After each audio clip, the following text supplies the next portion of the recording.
ఒక ఇద్దరు వ్యక్తులు మంచిగా స్నేహితులు చదువుకునేవారట.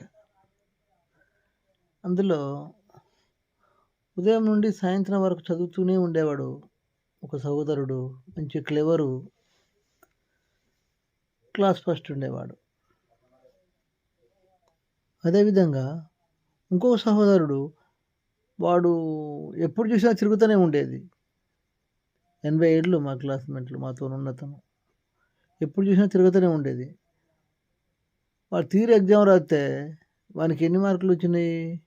వానికి 90 మార్కులొస్తే వీనికి 40 మార్కులొచ్చినాయి. తేడా ఏంటిది అంటే అక్కడ ఏం జరిగింది తేడా? అసలు తేడా ఏం జరిగింది? మరి ఎప్పుడు చదివేటోడు ఎందుకు ఫెయిల్ అయ్యిండంటే, ఎప్పుడు చదువుతాడు. కానీ ఆ నాలెడ్జ్ జ్ఞాపక శక్తి వానికుండదు. ఎప్పుడు చదవాలంటే వీడు మధ్యరాత్రి అందరూ పడుకున్న తర్వాత లేసి చదివేటోడన్నట్టు. అప్పుడు వానికి నాలెడ్జి వానికి తలకాయకెక్కేది. విడివిగా చదువుతూనే ఉండేది. వీనికి తక్కువ మార్కులొచ్చినాయి. అదే ప్రిన్సిపల్ సార్ గారు పిలిచారంటే, "అరె బాబు! మరి నువ్వు ఊకె చదివేది మంచి క్లెవర్‌గా చదివేది ఉండేది. మరి నీకు తక్కువ మార్కులొచ్చినాయి నువ్వు రాయలేదారా" అంటే, "నేను అన్నీ రాసాను సార్ ఎందుకో ఫెయిల్ అయినా" అంటే, "మరి నువ్వు వాడు ఎప్పుడో ఒకసారి చదవనోడు గాలికి తిప్పుతాడు పాస్ అయిండు కదా!" అంటే, జ్ఞానం ఎప్పుడు చదువు, ఎప్పటికి చదివినా జ్ఞానవంతుడు అని అనుకోవడం పొరపాటు.